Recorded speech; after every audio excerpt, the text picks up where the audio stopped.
Good afternoon. Welcome to another segment of Breaking Free from Trauma Summit. And I'm here with the beautiful, amazing Evelyn Vieira. I'm just going to tell you a little bit about her, and then we're going to dive in to decoding the dysfunction. Evelyn Vieira has over 20 years of experience helping families heal and grow. As a certified positive discipline educator, trauma support specialist, and a parent coach, she helps parents overcome childhood trauma to break the generational cycles of dysfunction and abuse.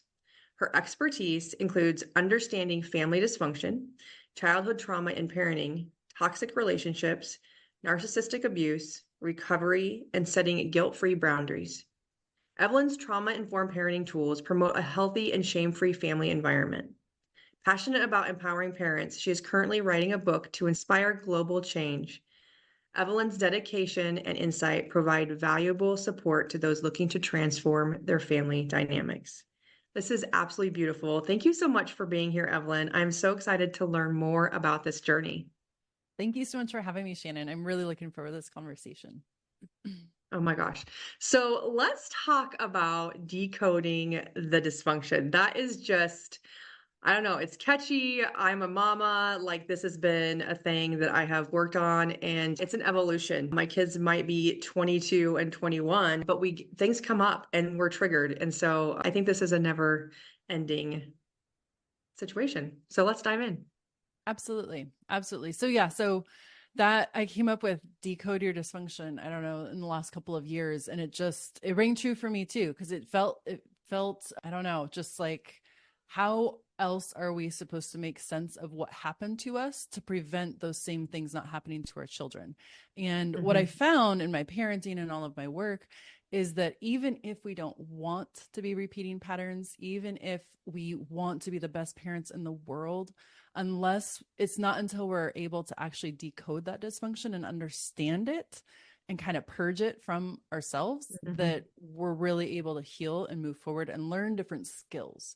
Because I believe that the dysfunction is alive and well inside of us when we've grown up in toxic environments, raised by a narcissistic parent or raised in an alcoholic family system or anything like that. And so, yeah, it feels like it's part of who we are, and it's not.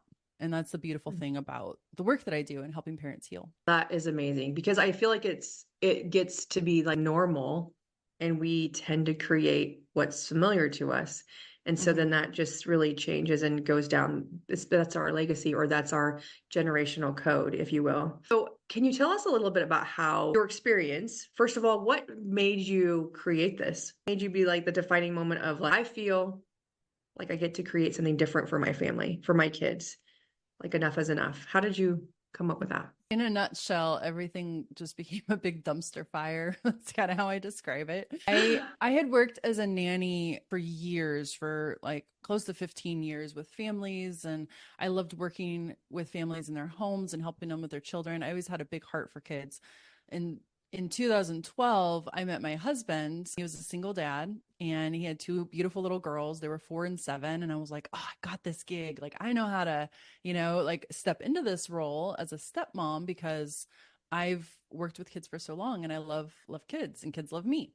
So I quickly realized that being a parent is very different than being a nanny and working in people's homes. And my oldest stepdaughter, she had a lot of sensory kinds of issues. She was very strong-willed, posed authority like no other, was very defiant.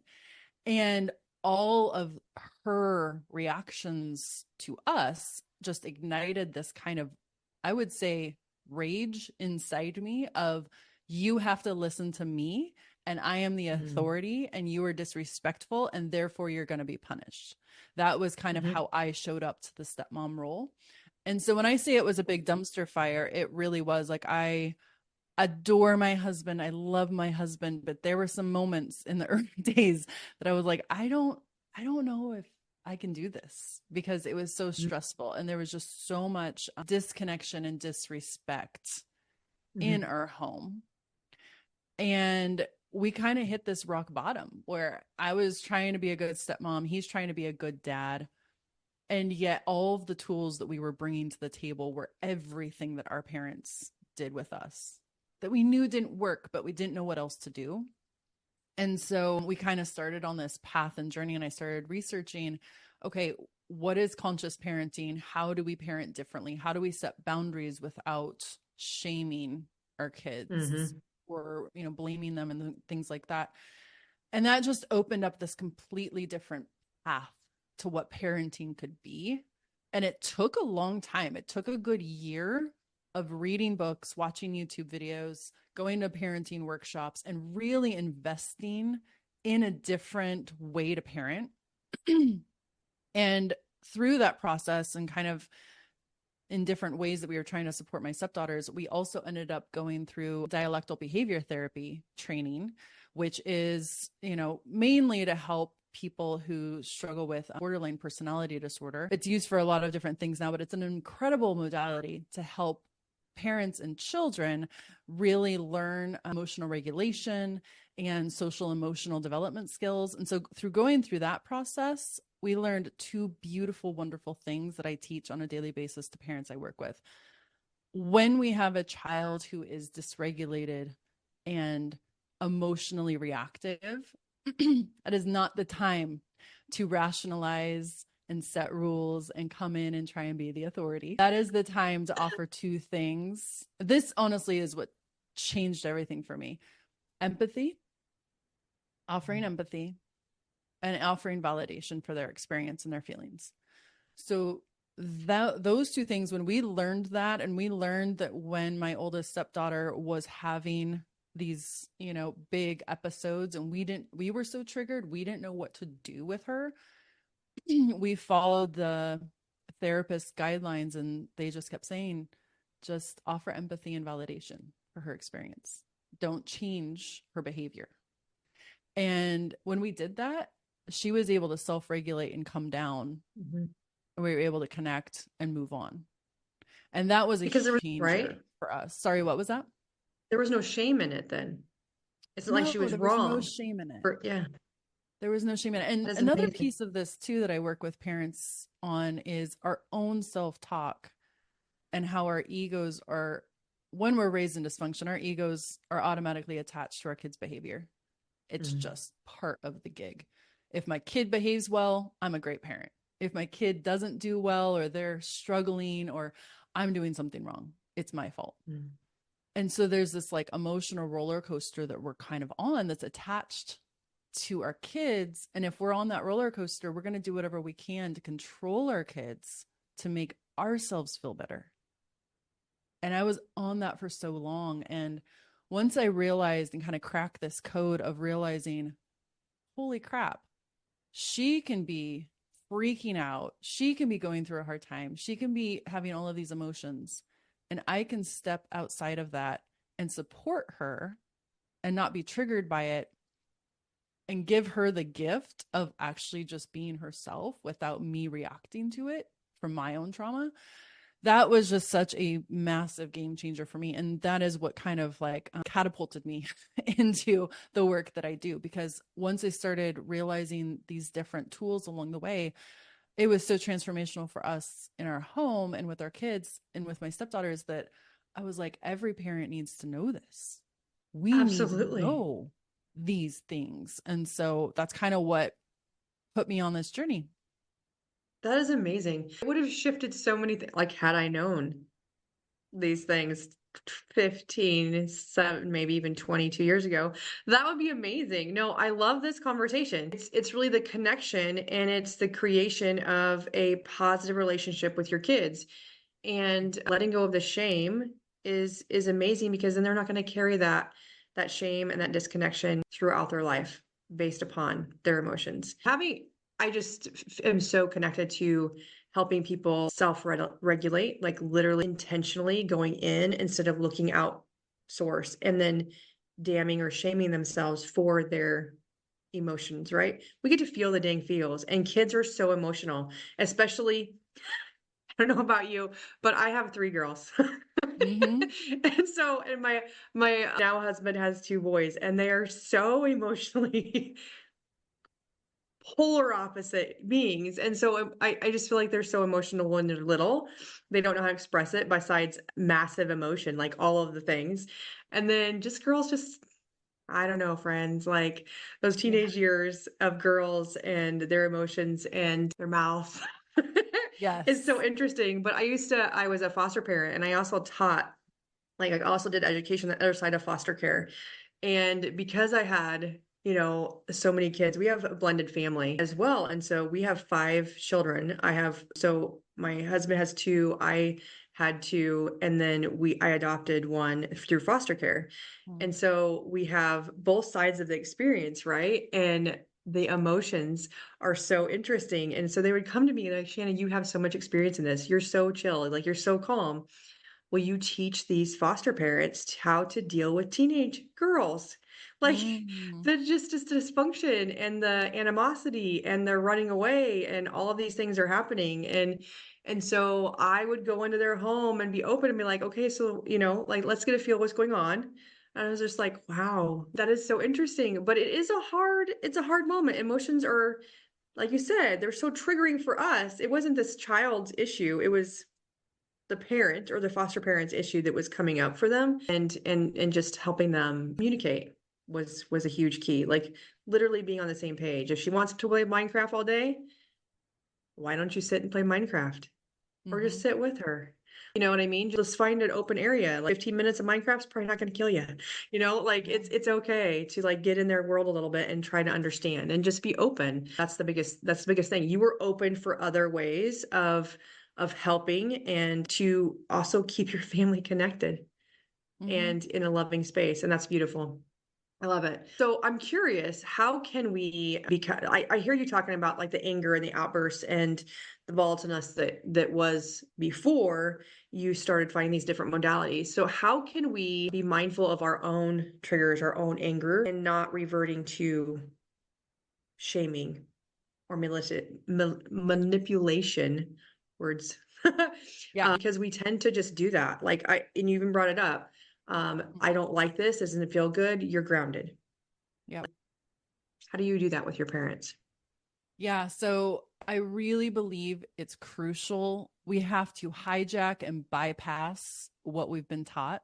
And a lot of the time, we don't realize that what we've been taught is how we think. When we're Hmm. raised in dysfunction, we have a very messed up perception of ourselves and the world around us. So, for example, one of the things that I teach parents is how to shift their mindset, because what I found is that there's 3 main ingredients to having a dysfunctional mindset. That is judgment. We're very judgmental of ourselves. We're very judgmental of our kids. We judge behavior constantly, or at least that's what I experience. That's what my clients a lot of time experience.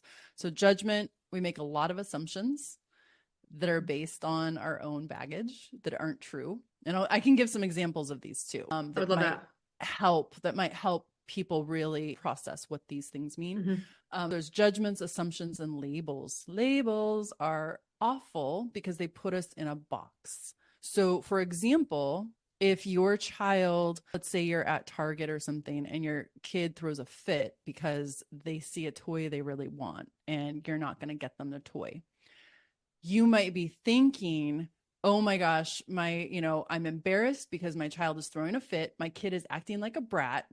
My child is out of control. I'm such a bad mom, or I'm such a bad parent. You might be Hmm. going into that place up here, and your actions are going to follow that lead.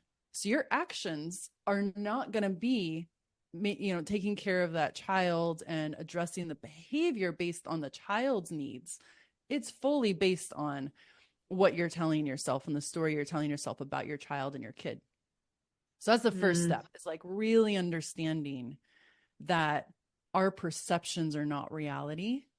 There's a beautiful quote. I can't remember who says it, but it's something to the effect of, we don't see things as they are, we see things as we are. Hmm. And I For believe that to sure. be true. Whatever the lens is that we're seeing through, that is what's going to come out the other side as far as our actions go.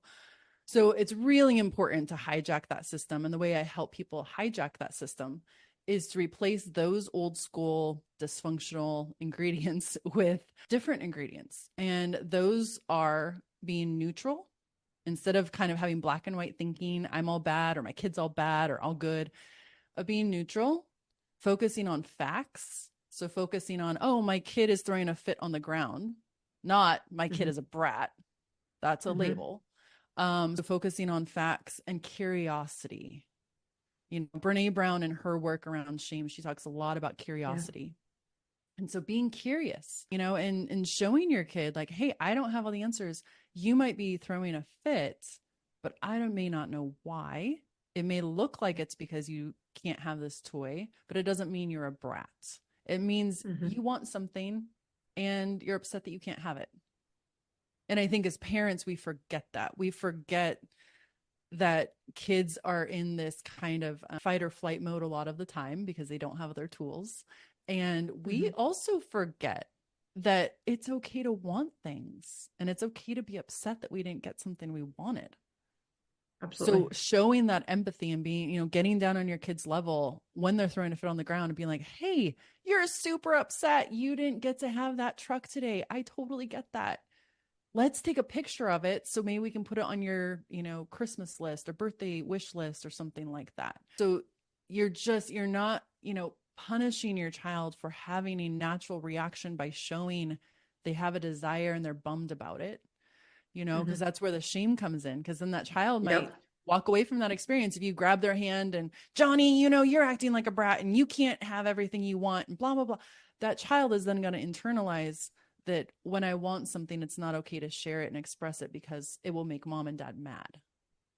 Yep. And I don't think that's the story we want to be passing on, but that's what happens unless we decode this dysfunction. Oh my gosh, that was brilliant. I love that clarity and I love that example because who here in the audience, right, friends, has not had their kid throw a tantrum on the floor in a store and you're like panic mode. Like, like, oh my gosh, this is so embarrassing. I don't even, and we do. We totally it's all about us. And I'm like, it has nothing to do with us. It's like Exactly. this human, this little human and their emotions. I love that clarity. Thank you for sharing that because that is powerful. So I'm curious that how you have for your own family because it seems like you have experience with your own dysfunction maybe as you were growing up that has come into adulthood. We all do. We all have our own baggage that we live through and I feel like we have the baggage of our parents. And so I'm curious because the tagline or the theme of this summit is to love yourself Mm-hmm. and trust others after Mm-hmm. going through trauma. And so how, just for the audience, how can being a positive parent and reshifting this mindset and this conversation with not only yourself, but also your children, how can that help grow your confidence as a woman, as a human, as a mama, and create loving connections and loving relationships? Like tell us how to do that. Oh, How does it good connect? It's Lord. a loaded That is a question. big I've been question. waiting and dying to ask you that question because anyway. I mean, I can only share my experience because I mean, there's a million different ways to answer that question, I feel like. As far as trusting ourselves, one thing, so when I was going through my healing journey, I did a serious deep dive into understanding dysfunctional family dynamics and toxic relationships and narcissistic abuse because that's the family system that I grew up in. When I did that, I it was very it was extremely healing for me to understand that when we're raised in a dysfunctional environment, we are one piece in a very big puzzle. That the whole puzzle is setting us up to struggle and to not trust ourselves at a very deep level. There's a lot of, even if there is no overt gaslighting going on in the home, there is covert gaslighting in the form of your feelings aren't important or your feelings don't exist. What you really think and feel isn't true because there's a in dysfunctional families there's an image you have to you have to Mhm. uphold to the external world that's very different behind closed doors. And that is Yep. true regardless of your background, where you grew up in the world, your ethnicity, your religion. It's just true no matter any of those factors. And so it's fascinating to me to know that, but also, I think it's helpful also for us to remember that we were kind of set up to fail in that environment. And so when you feel insecure or when you feel a lot of self-doubt and you don't trust yourself and you're struggling in relationships, it's not that there's anything wrong with you. There's something wrong with the environment you grew up in, maybe, but there's nothing wrong with you. And so a lot of my healing came when I realized, like, oh my gosh, I was in this environment that kind of set me up to fail. And I learned all of these coping skills, Mm-hmm. like controlling everything and Mm-hmm. everyone around me, perfectionism. I had very, very low self-esteem. I had no idea who I was. And everything that I did was based on what other people either wanted me to do, or I would do things to get them to like me because I didn't really like myself. Mm-hmm. So when we're Yeah, in that I place, resonate. yeah, when we're in that place, it's really hard to navigate our way out of it and to know how do we get out of that. And if there's like one or two things I can share with your audience, is you have to awareness is huge. We can't change anything until we become aware of it. And Mm-hmm. so listening to yourself is a big part of it. Listening to the story that you were telling yourself, because it's maybe not very healthy and it might be holding you back in a lot of ways. But the beautiful thing about that is that the story that we're given when we're raised in dysfunction, it's there to protect us and to keep us safe. And so it's not something that we have to like purge, like, ew, get out of my system. It's more like an integration part where you integrate that part of you that might be in pain, might be hurting, might fear abandonment, fear people Mm-hmm. leaving you, fear of upsetting other people. Like all of those things I struggled with for so many years. And I still struggle with them sometimes. They still pop up. But I'm Mm-hmm. aware of it enough now where I can address it. And so, having the awareness, I think, is huge. Listening to yourself, listening to your gut, and honoring where you're at and knowing that it's okay, that you don't have to continue to strive to seek that external validation, that you can actually start to build into your internal world and heal. But one of the things that I have found that's really difficult when you're in that place is knowing how the heck do we take these like kind of this internal world and externalize it so that it makes sense. Because Mm-hmm. it's like you can be on a healing journey for 20 years and look the same on the outside and have a radically different experience inside. So it's a lot of the work that I do with people. I call it going from dysfunction island. Like we start on what I call dysfunction island, which is like self-abandonment, what we learn in dysfunctional home. And I teach people how to get off that island, because you can't truly be your true self until you are in what I call the land of acceptance. I have this whole program where I take people through this process. But Sounds through that amazing. process, they're learning skills. They're learning that self-awareness. They're learning how to think differently and how to communicate differently. Communication is Mm-hmm. huge too. So I don't know if I fully answered your question, but those are just some kind of like tips and tricks to, have the self-awareness and know that it's okay to love yourself, even if other people don't. And that's Exactly. very freeing. No, you did answer it. What I really wanted to really pour into our audience is the feeling and the emotion of it's okay to have these emotions. It's okay to feel sad or that not good enough or all of those things. And when we go internally and we heal and we accept ourselves and we look inside of like, maybe there's something underneath this is what you're asking their kids to do. Like, I totally see you.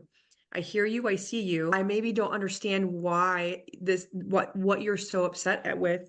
Can you help me understand? You're doing the same thing to yourself first so that you're a more loving, connected human to your child. But the first person, what I hear you, and you can absolutely correct me, what I hear you saying is we get to understand our own triggers, our own traumas, our own growing up, so that we do not create that legacy going forward, right? We're creating a more positive, healthy, loving, connected, trusting, because they're going to trust you to be like, if there's something's going wrong, they're not going to hide it. They're going to reach out, ask for help, show emotion so that you know that they need support, right? And asking for support is love and receiving love. I love it. I love it so much. Oh, we could talk forever about this. I love the parenting conversation. I love diving into possibly a misconception that we hold on from childhood that is just simply untrue. And it is so easy to react and just simply share what we've always known. And you're helping parents change that, which is a massive ripple of healing in the world because you're changing the dysfunction to positive parenting. And like I said, I'm in the foster care system. I've worked with mental health for over 25 years, and it is so needed to stop that cycle. Breaking that cycle is going to be a powerful shift. Oh my gosh, this is powerful. Let's talk about your VIP. So friends, if you have not gotten VIP yet, you still have time. Click the button, join VIP, because tell us, Evelyn, what are you giving away for VIP today? So I have a program that is 3 on-demand classes. So there's 3 videos that I'll be teaching on in this on-demand thing, and it's called the Narcissistic Legacy Breakdown. So if you grew up in a dysfunctional home with a narcissistic or toxic parent, they don't even have to be fully narcissistic or diagnosed narcissistic, but they have toxic traits. If they're really controlling, critical, all of those things, I have a 3-part series where I will teach you how to identify the patterns. So we walk through the process of breaking down 10 narcissistic parenting patterns. Then the second video, I go in and we decode your dysfunctional parenting. So I've broken it down to 6 areas where we are dysfunctional parenting like surfaces and what you might be struggling with as a parent. And then the third video, I take you through a process. I call it the cycle breaker family blueprint. And this is the blueprint that I created to help other families, myself included, break the cycle of dysfunction. And it's a 5-part formula. So yeah, so you can get that video. Each of the videos comes with a PDF printout and workbook. So yeah, I'm happy to share that. And hopefully a lot of people will get a lot out of it. Absolutely. It sounds amazing. It sounds perfect for all the mamas out here. If you are an aunt, even, I mean, I feel like this course that is going to be on your shelf forever if you get, but when you get VIP. So join VIP now, grab the course that Evelyn is sharing and the rest of the 30 plus experts as well. It is a massive deal and can help heal and start that pathway to healing for you and your entire family. Thank you so much, Evelyn, for being here. This has been an amazing conversation.